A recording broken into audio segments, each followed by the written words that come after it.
Hello, everybody. David Shuster here. Fox News, which usually supports Republicans and Donald Trump, is now ratcheting up its criticism of Trump, and that's causing him to freak out. The fireworks this week erupted after Fox reported its latest poll showing a record low approval rating for Trump and the worst at this point in a term of any president in U.S. history. If you look at our new Fox News poll at 100 days job approval compared to other presidents, there you see the president at 44%, and you see his first term at 45% at this mark, the 100-day mark. We have other new polls that are revealing. True Social, Rupert Murdoch has told me for years that he's going to get rid of his Fox News Trump-hating fake pollster, but he has never done so. This pollster has gotten me and MAGA wrong for years. In the economy, for example, the president's numbers are upside down to where they were, and they've taken a drop, as you see there, 38% in approve on the economy, an issue that in the election, obviously, he's succeeded at. The Wall Street Journal, which is also owned by Rupert Murdoch, has been hammering Donald Trump, calling his trade war the dumbest tariff plunge.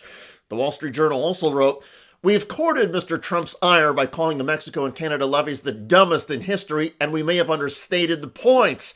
Mr. Trump is whacking friends, not adversaries." Trump.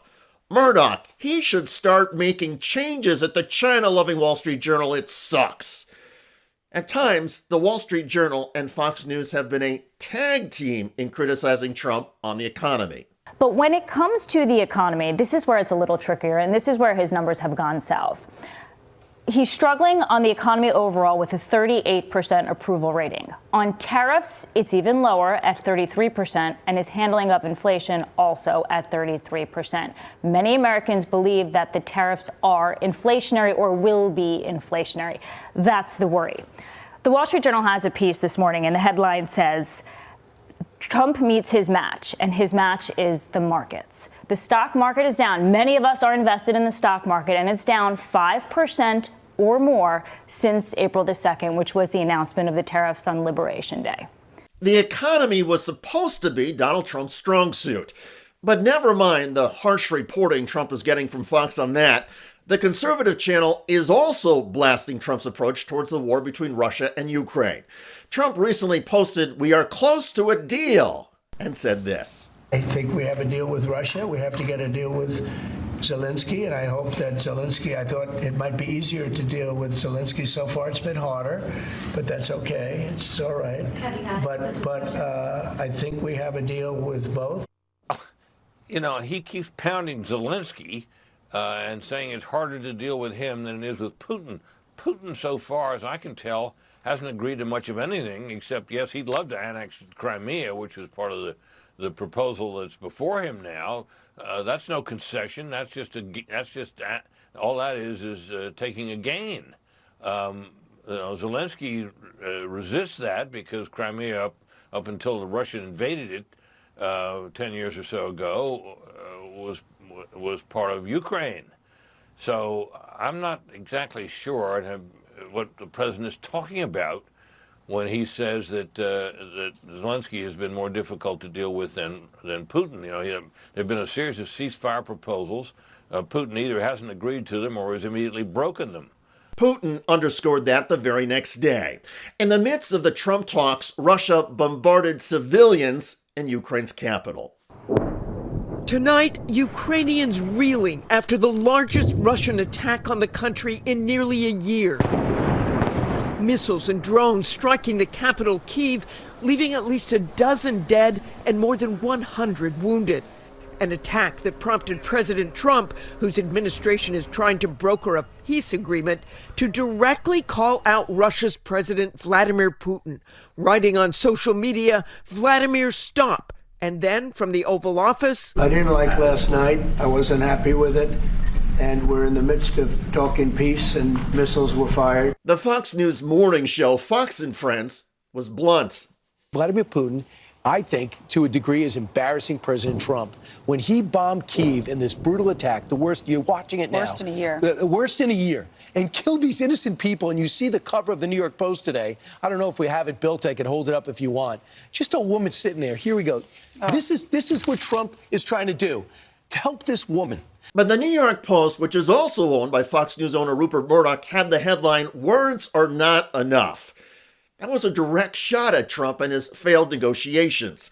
And that puts the New York Post in the same category of Trump criticism as progressive publications that have described Trump's diplomatic communique as playground weak and weenie-esque. Headline, the must-read Substack, the news. Vladimir, stop! Ow, quit it! I mean it! Trump seeks to end Russia violence by deploying tactics best known for failing to halt noogie attacks. The impotence of Trump's efforts to end the war, which he said in the campaign he would end on day one, and the seeming incompetence in Trump's handling of the U.S. economy are not just echoing across Rupert Murdoch's Fox News and conservative newspapers. Republican voters are also lashing out. Republican strategist Sarah Longwell has been conducting Trump voter focus groups and says there has been a sea change, especially on views about the economy.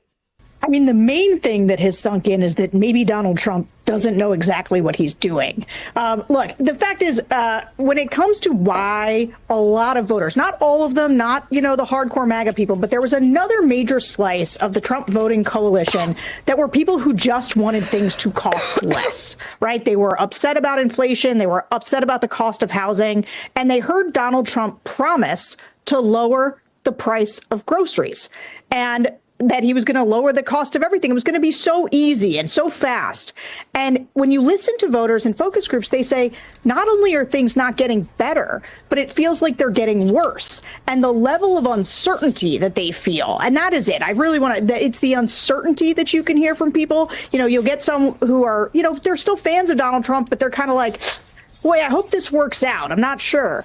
But then you get other people, especially people who are cost constrained, who are at the lower end of the income spectrum. And those people notice every dollar and the way any price that goes up. And so from those voters who heard the promise that Trump was going to lower costs, who thought he was a businessman who knew what he was doing, and is now watching this chaos and not seeing their prices go down, they are starting to lose faith that he's going to be able to keep the promises that he made to them.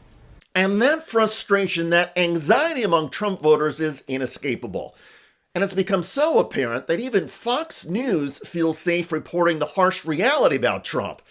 And as angry as Donald Trump may get at Fox or other media entities in the conservative Rupert Murdoch empire, the fact is that none of them, with their Trump criticism, are now going out on a limb.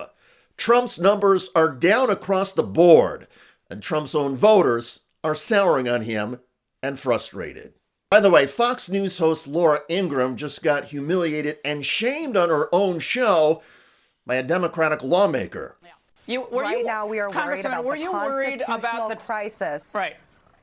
Oh, the Constitution? We are worried about the constitutional crisis and the lack of this president following the Supreme Court. I'm sure you believe in the Supreme Court. Check out that video at the link below. It generated a lot of comments on YouTube. In the meantime, I look forward to reading your comments about Fox News not being able to escape reality and causing Donald Trump to melt down. I'm David Shuster. Thanks for joining us.